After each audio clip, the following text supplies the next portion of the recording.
ಇಲ್ಲವೇ ಮಾನವ ಕುಲದ ನೀತಿಯ ರೀತಿಯ ನಡವಳಿಕೆಯ ಮಾತ್ರ. ರಾಮು, ಜಗದ ಸೃಷ್ಟಿಕರ್ತನ ಬಗ್ಗೆ ಬಹಳ ಮಾರ್ಮಿಕವಾಗಿ ಮಾತನಾಡ್ತೀಯ. ನಿನ್ನ ಮಾತು ಕೇಳುತ್ತಾ ನಿಂತರೆ ನನ್ನ ದೇವನೇ ರೋಮಾಂಚನಕಾರಿ ಆಗುತ್ತದೆ. ಈ ಸವಿತ ನಿನ್ನ ಮಾತಿನ ಅರ್ಥ ತಿಳಿದುಕೊಂಡು ಬಾಳಿದಂದರೆ ಗರ್ಭರು ಸಾಲಿನಲ್ಲಿ ಸೇರುವುದು ಖಂಡಿತ. ಮಾವನವರೇ, ನನ್ನ ಅಕ್ಕ ಬಡತನದ ಸುಗುಸಾಗಿ ನಿಮ್ಮ ಸೇರಿತನ ಅರಮನೆ ಸ್ವಚ್ಛಾಗಿ ಹೊರಟಿದ್ದಾಳೆ.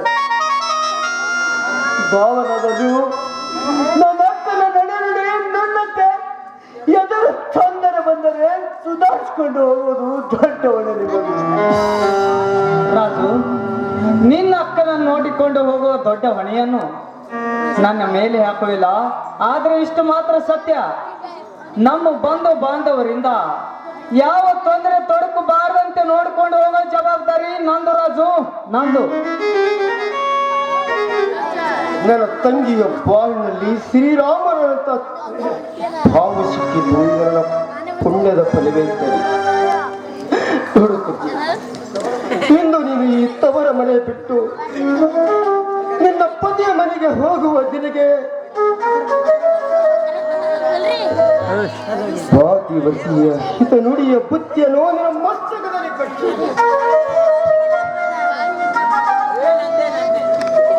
ನಿನ್ನ ಪತಿಯ ಮನೆಯಲ್ಲಿ ನೀನು ಗರ್ತಿ ಗಂಗವಾಳಾಗಿ ಶಿವದೊಡನೆ ಆ ಬುದ್ಧಿಯನ್ನು ಬಿಚ್ಚಿ ಊಟ ಮಾಡುವುದು ನಿನಗೆ ಬಿಟ್ಟಿತ್ತು. ಇದು ಅಗ್ನಿ ಸಾಕ್ಷಾಗಿ ಸಪ್ತಪದಿ ತುಳಿದ ಸ್ತ್ರೀಕುಲದ ಧರ್ಮದ ದಾರಿಯಲ್ಲಿ ಪಯಣ ಮಾಡಿದ ಸತಿ ಸಾವಿತ್ರಿ,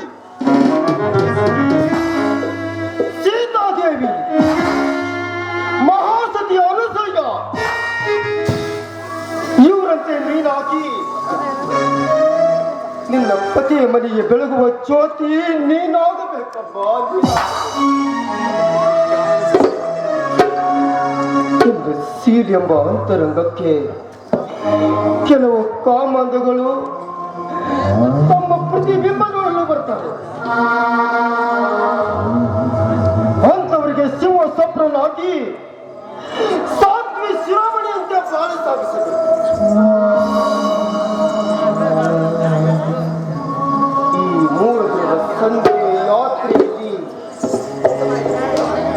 ಈ 3 ದಿನದ ಸಂಜೆ ಯಾತ್ರೆಯಲ್ಲಿ ಒಂದು ವೇಳೆ ನೀನೇನಾದರೂ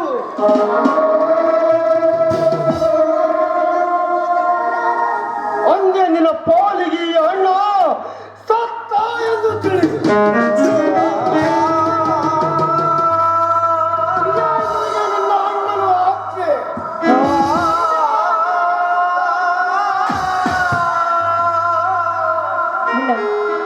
ನಿನ್ನ ಮಾತಿನಂತೆ ಕಾಯ ವಾಚ ಮನಸ ಈ ತ್ರಿಕರಣಗಳನ್ನು ನನ್ನ ಮನಸ್ಸಿನಲ್ಲಿ ಭದ್ರವಾಗಿ ಇಟ್ಕೊಳ್ತೀನಿ. ಪತಿಯೇ ಪರಮಾತ್ಮ ಅಂತ ತಿಳ್ಕೊಂಡು ಜೀವನ ಮಾಡ್ತೀನಿ. ಅಣ್ಣ, ಒಂದ್ ಮಾತು, ತಾಯಿ ಪ್ರೀತಿ ಕಾಣದ ನನ್ನನ್ನು ತುಂಬಾ ಪ್ರೀತಿಯಿಂದ ನೋಡ್ಕೊಂಡಿದ್ದೀಯ. ನಿಮ್ಮನ್ನು ಬಿಟ್ಟು ಹೋಗೋದಕ್ಕೆ ನನಗೆ ಆಗ್ತಾ ಇಲ್ಲ. ನಾನು ನಿನ್ನ ಬಿಟ್ಟು ಹೋಗುದಿಲ್ಲ. ಹೀಗೆಲ್ಲ ಮಾತಾಡ್ಬಾರ್ದು ನೋಡಪ್ಪ. ಹೆಣ್ಣಾಗಿ ಹುಟ್ಟಿದ ಮೇಲೆ ಕೊಟ್ಟ ಹೆಣ್ಣು ಕುಲಕ್ಕೆ ಹೊರಗೆ ಎಂಬಂತೆ ಹೆಣ್ಣು ಕೊಟ್ಟ ಮೇಲೆ ಬೆನ್ನ ಕೊಡ್ಲೇಬೇಕಪ್ಪ. ತಿಳುವಳಿಕೆ ಆದರೂ ನಿನಗೆ ಹೇಳುವುದಲ್ಲಿ ಅರ್ಥವಿಲ್ಲ. ಈ ಬಡವನ ಮನೆಯಿಂದ ಶ್ರೀಮಂತರ ಮನೆಗೆ ಸ್ವಚ್ಛವಾಗಿ ಹೋಗುವ ನೀನು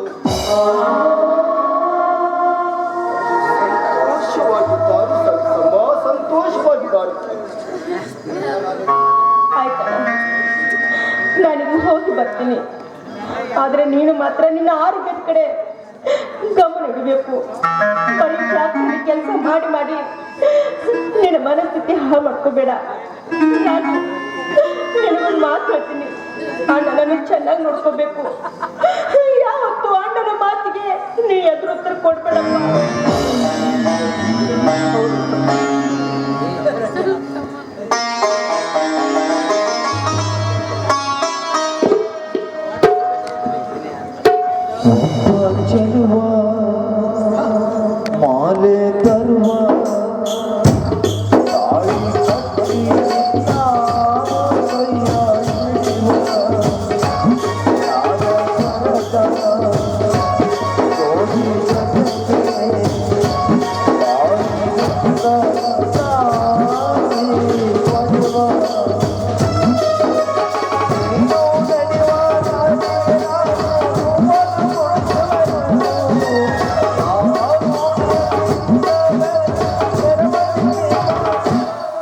ಕಣ್ಣೊರೆಸುತ್ತ ಹಾಡುವೆ